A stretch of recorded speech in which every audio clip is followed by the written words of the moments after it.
Autism, where affect is the number one tool we use in supporting child development through playful interactions. Welcome to Affect Autism. This week, I have the pleasure of being in Pennsylvania at A Total Approach, where I am meeting with Maude Le Roux, occupational therapist and DIR Expert Training Leader. Today, we are going to discuss theory of mind, which is a topic that comes up a lot when you hear about different challenges that are faced by some of our children who are on the spectrum, including my son. He's been working in DIR floor time for a number of years now, and we've been working him through the functional, emotional, developmental capacities.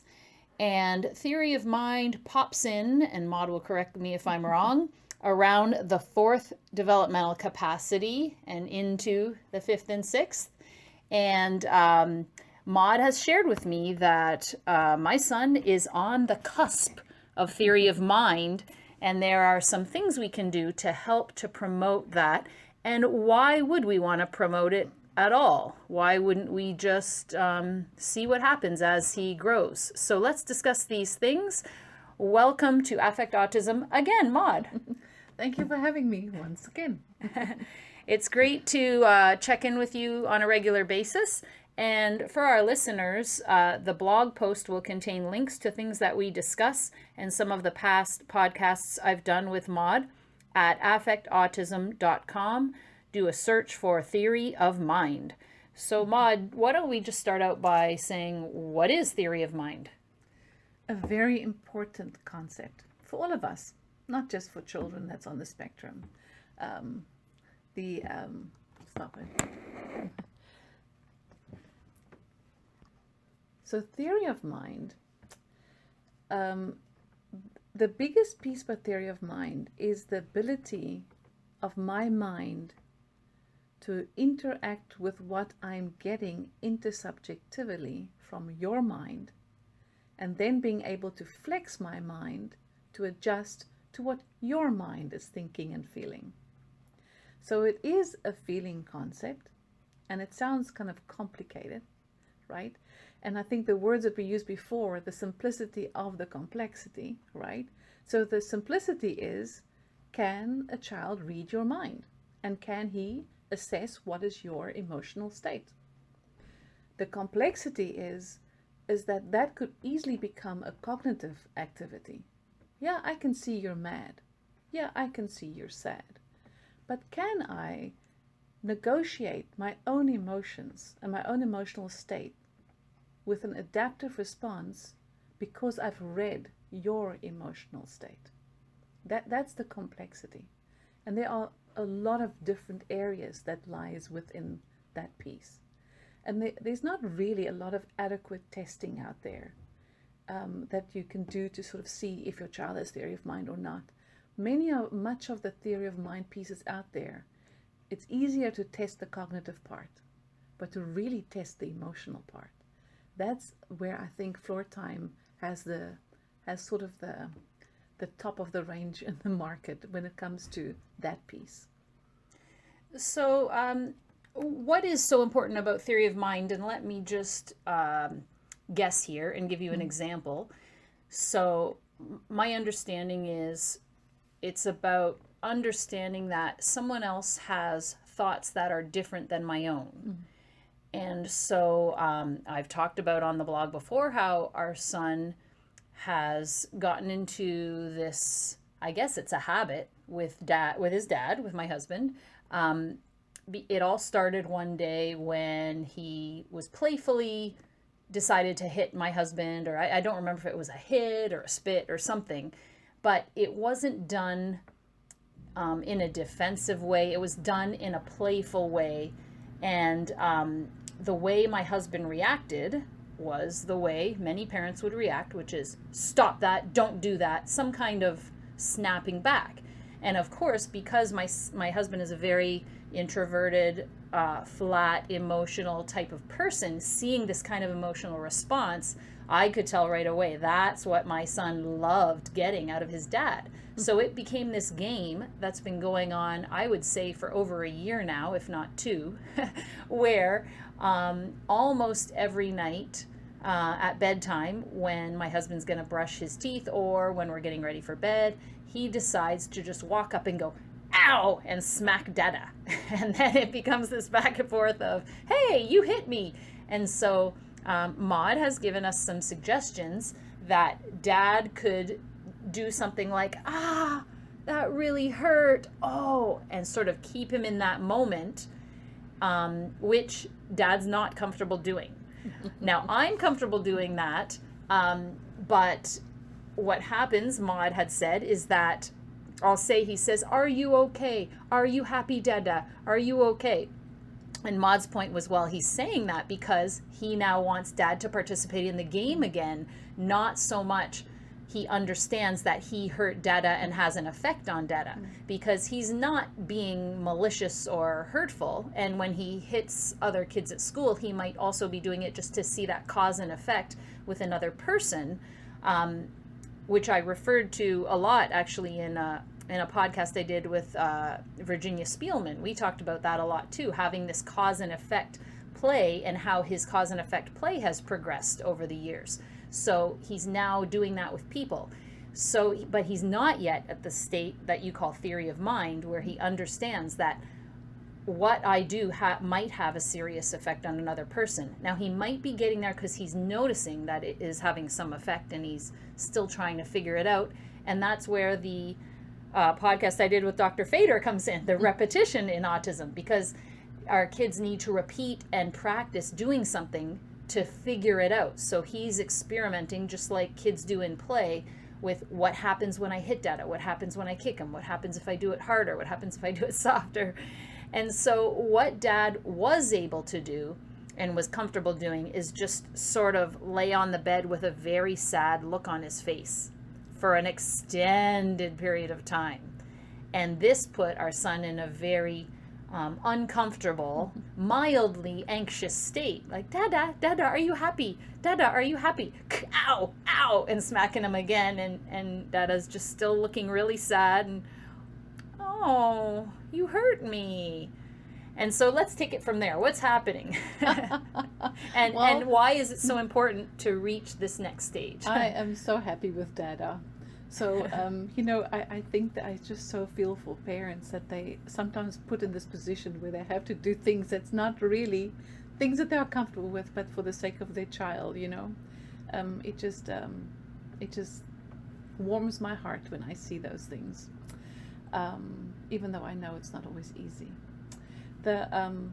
What's happening is that we're extending the moment so that we can be aware and can focus on that awareness, feel what that awareness is feeling like inside of his body, and really stay there. Just stay there, because in that awareness comes the neurological firing of the brain. Well, what do I do now? What do I do now? What do I do with this? Why is Daddy doing?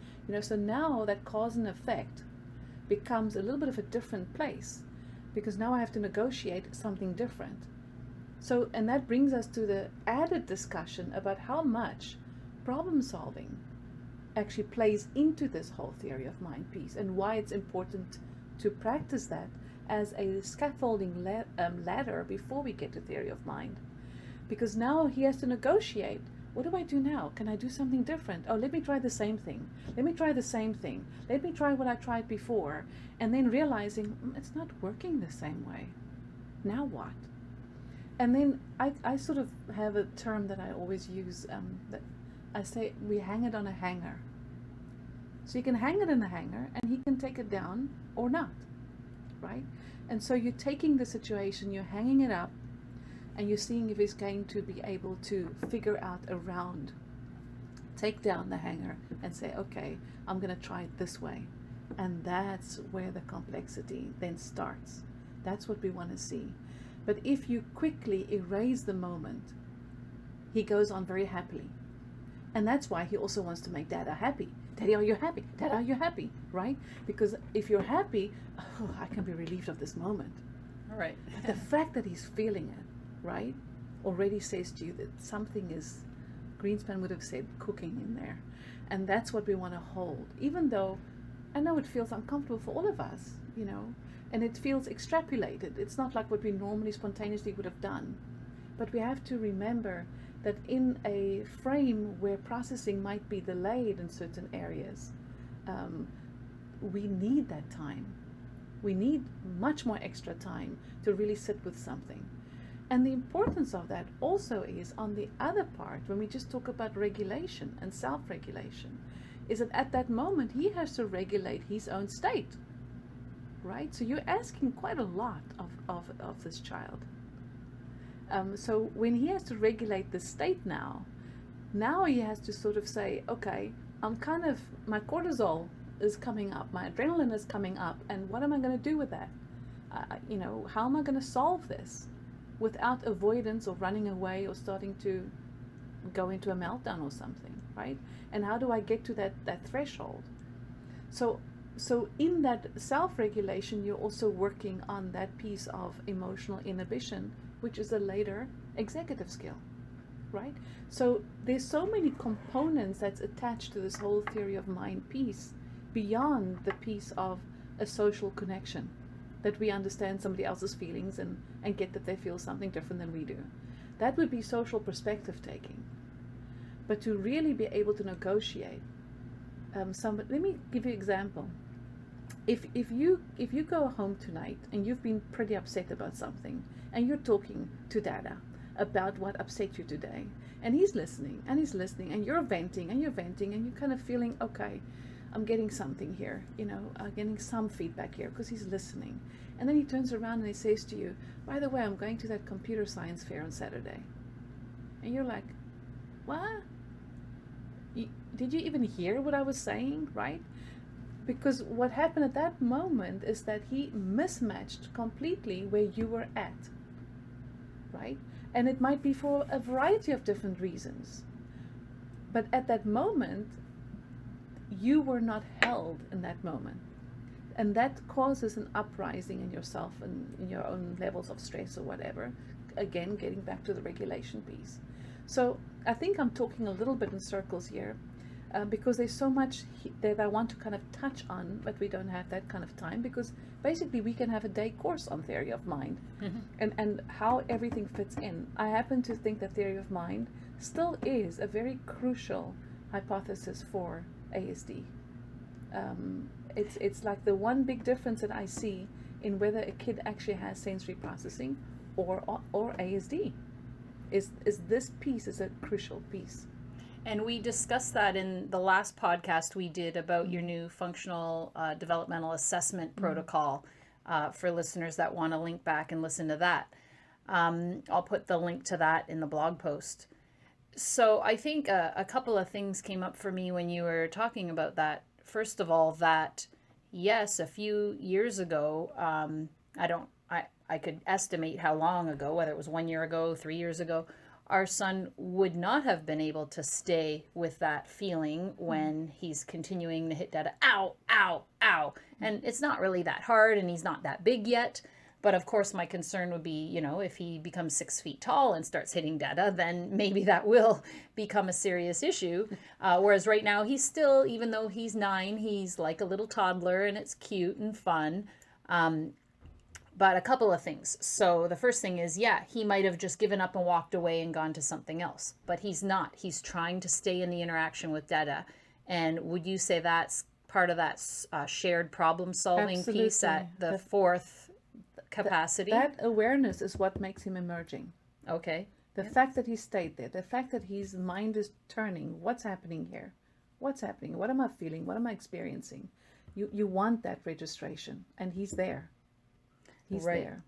Whereas he would have just given up and walked away before. And then the other point about that is what does it do if instead of staying in that moment, we do that typical parent behavioral piece, which I mentioned in the last podcast that I did with Eunice Lee, that we went to Dutch Wonderland and I saw a zillion families going through the same kinds of things that we go through. And I thought, wait a second, all these neurotypical kids do the same thing as my son.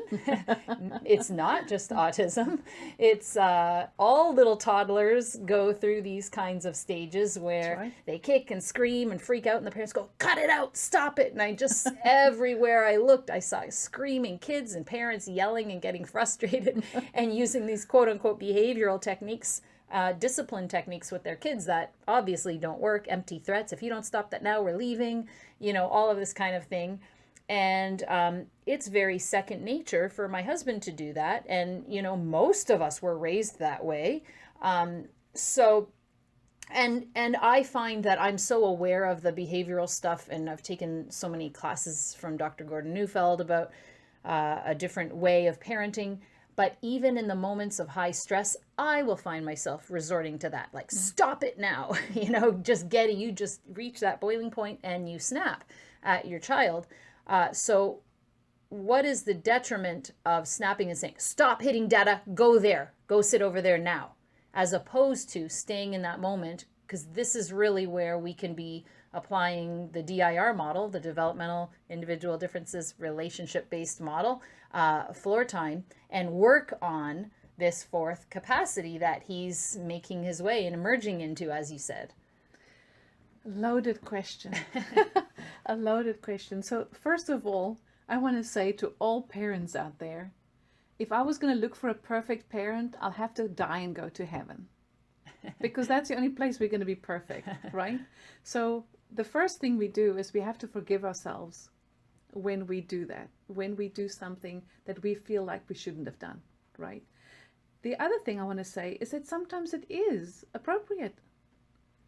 I'm not really in favor of only one thing working for one specific incident. Mm-hmm. Because if we do only one thing for one specific incident, we're not really creating flexibility. We're still stuck in, if you do this, this is how you respond. If you do this, this is how you respond. And that's not really what we do in a spontaneous social situation. That's not good skill for me. So sometimes it's appropriate. Sit down until I tell you to stand up, right? And that is appropriate as much as it is appropriate of doing what Dada had done in your previous example, and creating that spot and using that moment right there to hold that awareness of, can you look at my face? Can you see what it is that I'm feeling? Do you have that interoceptive ability to negotiate what's happening on my face right now? And then can you take what's happening on my face right now and relate that to how you're feeling? Just as a beginning step, right? And that starts with that first beginning of awareness. So what the detriment is, to come back to that question that you asked, is that if we focus on the behavioral mode, which, number one, is absolutely typical for neurotypically developing children, and behavioral models work. It's worked for many, many, many ages, and it's not going to change. With our developmental kids, though, the kids who are struggling to get over the developmental milestones, the behavior model is not always understood in the way that the parent is meaning it. Because if the child doesn't quite get exactly why he must be sitting when his body is asking him to move, his focus is in a total different place than the parent. And so you have a mismatch again, which doesn't help anyone. Because now the parent's going to feel he's not doing what I'm telling him to do. He's feeling out of control. And the parent wants to be in control of the situation. The child wants to be in control of his body. And boy, are we going to meet? And what parents find, that if they keep with the behavioral model, they find that they have to keep training the same thing over and over and over, because it doesn't always have meanings for our autistic kids. It doesn't. So we have to tell ourselves, what readiness level is my child to actually accept the method that I'm using for that moment? The other part of that whole issue is not just the mismatch piece on that level. It is also, and Siegel talks a lot about this, and he actually talked at at the Atlanta DIR conference, I think. Daniel Siegel? Yep. And he has a lot of good stuff out on neurobiology of emotion. And then what he talks about also is like the right brain and the left brain, which is a common term we all use. Right brain more emotional, left brain more logical and more on the rigid end. And that's grossly speaking. Of course, our brain operates in much more complex ways. But what he says is that if we use words to control behavior, so now the behavior is already there, which means the child is in an upregulated state. So now we're using words, and we're using firm motions and pointing with our finger and say, sit there, right? So what we are doing is we're trying to connect our emotion through the left brain. And the child is only living in the right brain at that moment. And then when you have this piece is that, is your method of using words really getting through to what the child needs to do to downregulate? Why is the child upregulated? Why isn't he doing what you're doing? Are we chasing that why, as we talked about before? Then that becomes a little bit more of a thinking place for us to think, in this moment, what's going to work? And if you feel like you've messed up, right, which I think we all do from time to time, if we're normal, then you go and find yourself a space to collect yourself, and you come back and you say to your child, Dada shouldn't have said it that way. Mommy shouldn't have said it that way. I'm still mad that you did that, but that's not how I should have done that. And now you say, well, Ma, does my child understand that? Don't use those words on a child that can't understand it, but come and give a hug. Show some embrace, show some acceptance. Because what also happens in the child is that when they are left with this moment where mommy and daddy was at them and they don't quite understand exactly what has happened, then they're left with, my mommy, I'm going to lose my mommy. My mommy is mad, and somehow I've got something to do with it, and I don't know what to do. So you have to come back and repair and give that hug. And if the child can't understand the words, don't do the words. Bury that, do that later when they are ready to hear that. But that repair tells the child that he's safe. And that safety is so important. And, it's funny, I talked about this with Dr. Shanker a couple podcasts ago, and he said we have to learn how to speak limbic because the child is in red brain and they're not able to access the blue brain capacities, which is, you use left brain, right brain, and Absolutely. And he said all of the same things as you. So I love speaking to all the different experts that all say the same thing in a different way, because different parents will hear the different podcasts and it'll resonate with some from you, the way you said it versus the way Dr. Shanker said it versus the way a number of other people have said it. So it's great. And I can recommend his book. His book is a real good book. Yes, the self-reg book, yes. Now, something happened the other day that I can give you an example, and I'd love your feedback on what I did. So we were next door to the clinic here at Oasis Fun Family Center, and it's this huge indoor playground with arcade games and bowling and rock climbing, and this one area has a number of those gymnastics type pillow mat blocks, and my son loves to go and have always, of course, likes Dada to build him a cool fort, and he likes to go inside and feel that input on his body. He likes to feel he likes to go inside and be completely covered, and he says, cover me. And so then he loves knocking it down and all the pillows fall on him. He feels the weight against his body, and then build it again, Dada, build it again. And so he went there, and right away my husband and I, we're on high alert because there's some kids building a really cool castle and tower, and we know in every ounce of energy he has, he wants to go and knock it down. And so we're trying to protect these kids from the destruction of our son, so to speak. And sure enough, we get distracted because we distract him he wants to play this game because it's very distracting there. I want to play this game. Oh, I want to go here. Oh, I want to go here. I want to go here. And before the game's even started, he's already on to the next thing. And he got away from us. And he ran and he crashed this castle. And the girl was crushed and bawled her eyes out. So right away, Dad said, that's it, we're going. Grabbed his hand and started to walk. And I said, wait, wait, wait. And I took him and I picked him up like a little baby, even though he's 80 pounds now, I think. I literally picked him up, carried him, sat on the ground in front of where the girl was crying because she couldn't really see us. She had her head buried. And I sat him down and I held him like a baby and I said, oh no, sweetie, look what happened. And he said, girl's sad, the girl's sad. And I said, oh, she's crying, she's so upset. She worked so hard to build that big tower and look, you knocked it down. I know, sweetie, you couldn't help it. You wanted so badly to knock it down. You didn't mean to make her sad, but look, she's so sad. And so I was speaking slowly and using that comforting tone, and he was listening to every single thing I was saying. And then he was sort of, I could see part of it's going in and part of him is still really unaware. So he was saying, I knocked it down, I want to build a new one or something like that. And I was like, but look, oh no. And I was really holding him in place and hugging him so that he wasn't, like I was giving him that proprioceptive input by squeezing him.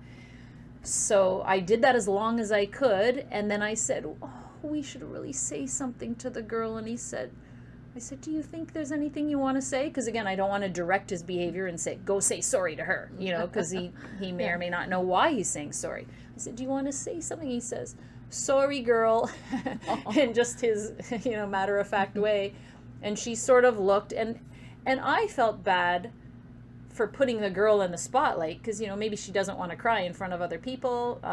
But at the same time, I thought it was such an important... and the other adorable thing is there was this other little girl who must have been just 3, if 3. And she's watching the whole time. And she's like nodding at what I'm saying. And then she's like, yeah. And she was sort of narrating what was happening. It was adorable. Like she was learning too. And she's like, yeah, he did that. And she didn't mean to. And then I heard her run over to the other side and tell the girl who was crying's dad, the big boy came and knocked over her, blah, blah, blah. So she explained the whole situation. And then we left and we said, oh, it's time. I think, you're really tired now. It's time to go back and have dinner. Let's go to the hotel. So how did I do and what's going on with him and what could I do in the future? Similar situations. You did beautifully. You did the hangar.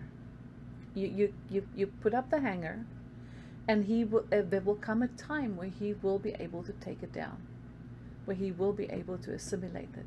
The fact that you kept him there, the fact that he was listening to every single word, he was trying in his brain to compartmentalize it.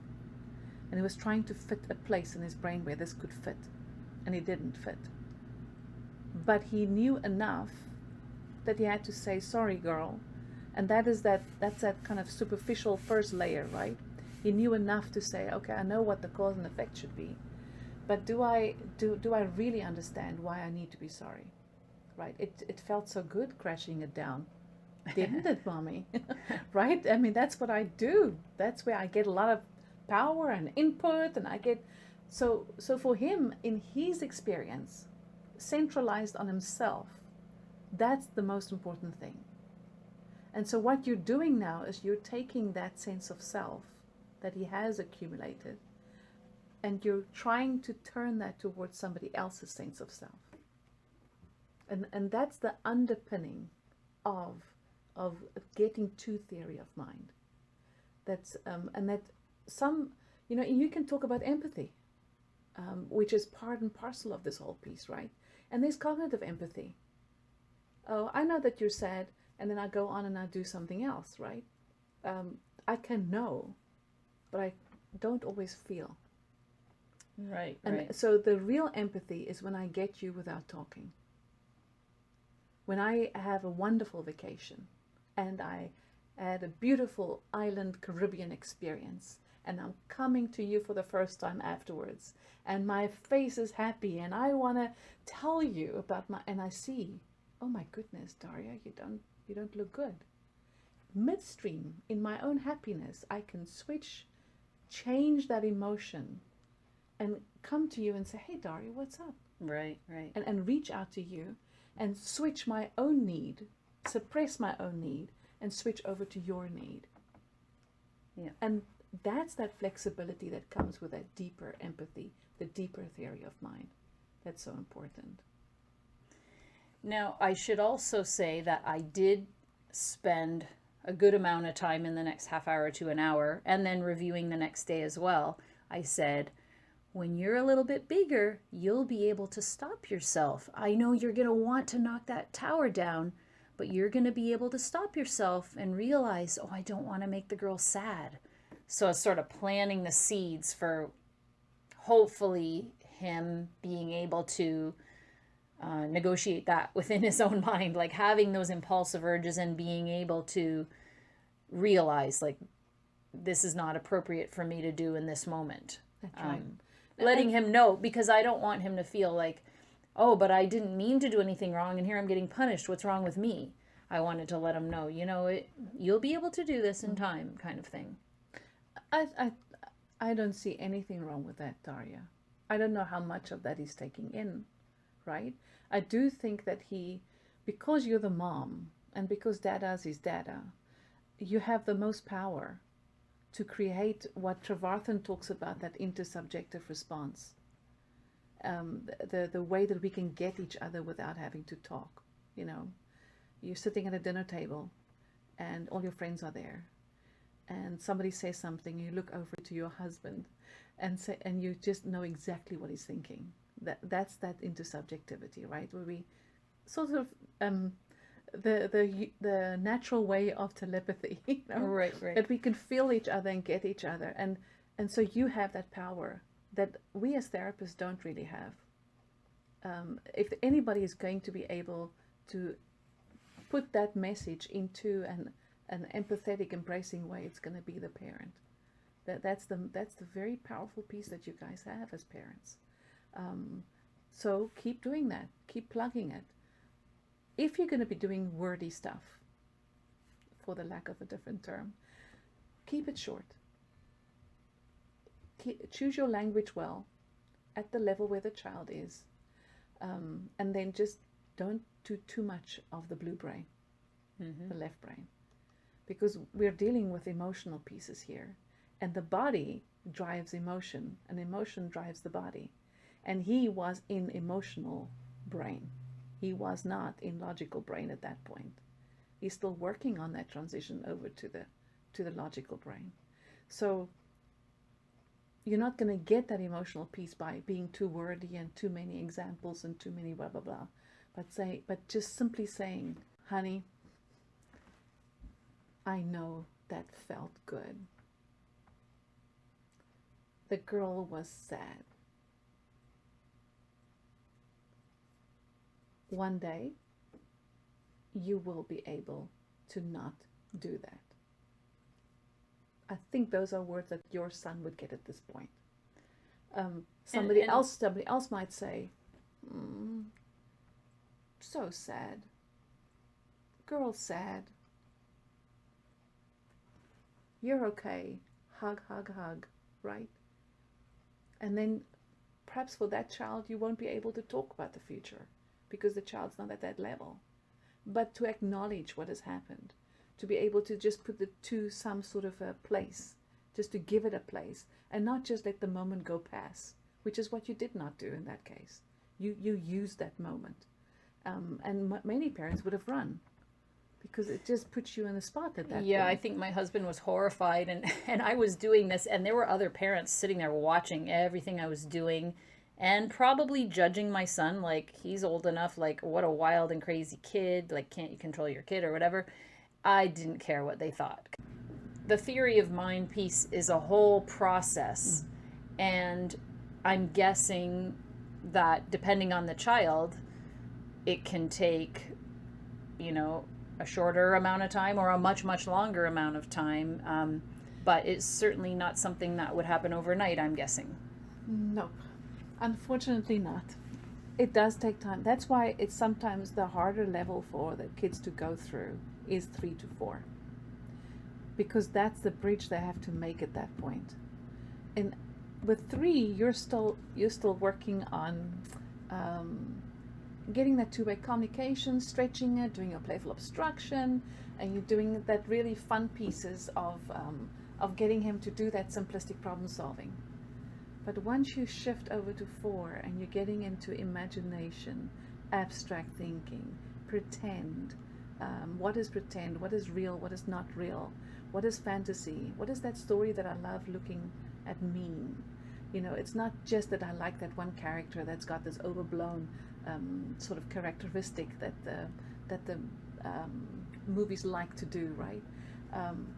There's some other meaning behind that. That's really where level 4 is so robust. But isn't that imaginary piece more into 5? Mm-hmm. Or what's... You start your abstract formation on 4.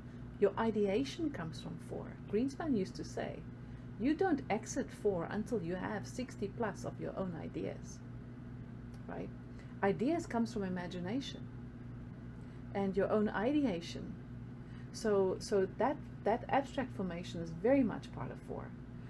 Yes, you're going to be deepening the plot in 5, for sure. But in 4 is when you're setting all of this in motion. And think about that. If I want to be having theory of mind and think about what you're feeling, I have to be able to ideate. I have to be able to have an idea about what it is that you might be feeling in order to respond to that. So 4 is really the sort of the starter point for many of these pieces. So to link back to another podcast we did before, I think last time we were here you mentioned that you could really see in my son that he has all these ideas of what he now wants to see in front of him, and he's now wanting to put it in a 3D space in front of him. So, Miss Janine, build this. Dada, do this. Mama, do this. Because he doesn't yet know how to do it himself. He doesn't yet know how to build this really cool helix train track that Dada can build for him. He doesn't really know how to build the fort that Miss Janine and him were putting together. So he will say, do this. And you said that it could be that, it's his, we had a long podcast about motor planning and sequencing. So some of his challenges there about wanting to actually put the ideas that are in his head into the 3D space in front of him, his motor planning and sequencing abilities are holding him back from doing that. And he's now using his interaction and communication that he's got from the 3rd and 4th capacities to negotiate and try and get other people to do it for him, even though it's still less social and more about what I want for me. He's accessing that in a social way, I guess is a way you could say it. Yeah, absolutely. It's again, it's part of that beginning. That's why I was, we talk about your child emerging into that space, which is really awesome. But yes, autistic kids have a phenomenal way of trying to figure out how to get what they want. They can work out, and that's why a lot of people say, but he is so smart, he should be able to understand. But it doesn't correlate the same way. Because what he's smart about is about what his own body and his own needs want. That's how he's using his system, and whoever else could be his extension with the skills that he's lacking, like the motor planning. Mommy, you do it. I take you by the hand and you open that thing for me, right? You're my extension. But it's still about me. So my smarts are still directed to me and my needs. It's when we enter the space of, can I let go of my need in favor of somebody else's need? And that's where discipline comes in. Because when we're growing up, we need a moral standard, we need a internal standard, as Greenspan also talked about. And where do you get that from? You get that from how does authority play out in the household. One of the themes, symbolic themes we have to work on is limit setting. And how do I experience that in my own life? What's my limits? Where's your boundaries? Why don't I invade your personal space? All of those pieces are modeled in those early years of life. And all of those pieces have to come to some place of coherence inside of the brain. And that's, so, I think I'm making a lot more complexity here, but I do want to bring the message across that don't be afraid if 4 takes you a year. Or 5 years? Yes, as long as it takes. But we've seen it happen over and over. The kids can pull through. The biggest key is consistency. It's not going from one thing to the other. Okay, we've been here now long enough on 3, so let's try something different. And it might just be right before we hit the golden grail. And that first book that I wrote on the twister mat, if we didn't keep going for 6 months on that twister mat, right, we wouldn't have seen the burst of skill that came from that kid from that 6 months of work. And we must realize that as we are mobilizing those levels, the child keeps processing in and out of the session, in and out of the moment that occurred, like the moment that you're referring to. And the processing continues, which is what development does. And when he comes to the next situation, he brings that process with him. And then the next situation sort of builds on it, but he still hasn't got the skill to really show us what he's got. But in the meantime, the brain is busy putting it together and busy giving it access. So consistency with flexibility, not consistency with rigidity, like do something the same way all the time, with flexibility, but always kind of looking out for what is that experience? What does it feel like in his body? How is he experiencing it? How is he experiencing what I am experiencing, right? Pushing, sometimes shorter moments, sometimes a bit longer moments, but keep up with it, right? And one really practical thing that you can do is stories, reading stories and making the stories come to life, buying the figures of those stories if it's one that you particularly like. There's all kinds of stories these days that can really help you with a lot of different emotional content. And it depends on the level of abstraction or level of ideation that they can form to visually comprehend what it is that they're listening to. So all of that is also harnessing 4. So I think I've just said enough about that. But so in terms of how can we work on that and practice preparation for theory of mind, let's say, maybe this is more a cognitive thing, but saying, oh, look over there, that character or whatever what does he look? Oh, he looks angry. He's mad. Oh, he's mad. I wonder why he's mad. And doing that sort of exercise, does that help? And that would be the cognitive part. And that would be getting into the emergence part, right? Mm-hmm. And yes, don't stop doing that. You can keep doing that. You can keep smiley faces on your refrigerator, or not smiley faces, but all those faces that they have the emoticons or whatever. They put that on, and they just kind of have it there. There's these beautiful little, what they know, kimochis. I don't know if you've seen them, but they're little colored figures, and each one of them have a different emotion. They're actually pretty cute to work with. So we have a set here that we use from time to time. I think our speech pathologist uses it. And just having sort of a feeling place to go to, even if it's just on that narrative, on that cognitive place. But I think more importantly is the moments like Dada has had. Is that you have them in the moment, not tomorrow. The talk tomorrow is sometimes not even something that's relevant for them, because not every one of them even understand the passage of time, that was yesterday and this is tomorrow, right? So it doesn't always make sense to them, but the moment makes sense. And it's in that moment you have to capture. So look for those teachable moments where you can extrapolate and don't feel the mommy urge to take care of the situation. If the child is going through something tough, it's okay, honey, it's okay. We would naturally do that because we're nurturers as mothers, right? That's the moment I'm going to ask you to hold back, and to just take your mommy nature and hold on to it. Allow him to feel it. Allow him to feel the pain if it's pain. Allow him to feel those pieces. for that moment, as long as you can have that, so that he could really understand what it is that happened at that moment. And then you can go in and do your repair and do your nurture and what you need to do to take care of the situation.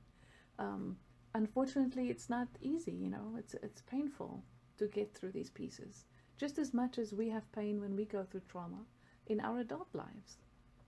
Emotions are never really easy to work through. So something that happened this morning, I was, getting my son out of bed, and the first thing he says is, I want to go, because he's in a different room than where his dad's sleeping. He goes, I want to go hit Dada. And I'm like, oh, no, don't go hit Dada. Oh, no. And so he walks into the other room, and sure enough, he goes up to where Dad's in bed and whacks him. And so this has become like a consistent game. So Dad requires an enormous unending supply of patience to deal with this. But I do remember you had said to us before, it's also a good thing to, like you said a few minutes ago, to be flexible. And you don't, every single time, you don't have to say, don't do that. And sometimes you might say, don't do that. Sometimes you might be like, oh, that hurt, and hold them in the moment. Other times you might react a different way, just so that it doesn't become this repetitive game type of thing. But is there any way we can get over this? I mean, it's funny because I can think, well, a year ago, the thing was licking Dada's face every minute of every day, going up and licking. Well, that stopped. Okay, well, now we're on to the hitting. So, it's one thing and then something else and then something else. But well, one thing is for sure, he definitely gets a kick out of Dad. Oh, yes. So there's a great relationship there. And we've certainly seen that too in the last couple of days here. I don't have an easy answer for you. I don't. I think if somebody could give you the easy answer, that person probably would be quite rich by now, Human behavior is so gray, and that's why it's so tough for the kids, because one day we do say, honey, can you wait 5 minutes? And the next day we say, what part of 5 minutes didn't you get, right? Same message, but different quality, different emotional tone, and it's so hard. And when you're struggling with theory of mind, you're also prone to want to put things in categories in the brain. And how do you put social emotion into a category? Because it translates across so many different wireframes in the brain, right? So that's why they shy away. That's why, and the other reason they shy away is because they have a huge memory of not understanding why they were getting so upregulated and feeling out of control of their own body. And they are in fear that that will return once they know how kind of nice it feels to be calm and collected and regulated. So to come back to your question, there's no good answer. Remain flexible about how you respond to that. And I'm thinking of a story right now where I will find the story for you, but there's a story, a children's story that actually goes about hitting, and I think there was also biting in there, but I'll find it. But but doing stories like that, just to sort of reiterate the situation. The one thing not to do is to focus on the hit. That's really, that's not, because the moment you focus on what the behavior actually is, it causes anxiety inside of his system because it feels so good. Why are you mad about that? Right? It's a complete mismatch. Even though you know cognitively this is not a good thing, he doesn't get that. Why does he want to do it all the time? Because it gives him a real big kick. Okay. Yes, whatever it might be. And not only that, but it also, it's just also focusing on what he likes to do and saying, don't hit, don't hit, don't hit, don't hit. Well, you've now said it 500 times in the last 3 months. Has it stopped? No. So obviously that doesn't work. True. Very true. Yeah. And I think we can talk long hours about human behavior. But the biggest keys are consistency, creating flexibility, creating a waiting stance, a waiting in the moment stance, and chasing the why. Those 4 principles are incredibly important when it comes to any behavior. And of course the 5th one, it's part of the first one, is that mom and dad needs to have consistency in how they take care of the child. Not that they have to be the same. Actually, it's quite important for mom and dad to be different, because they learn from different relationships and different limits and different boundaries.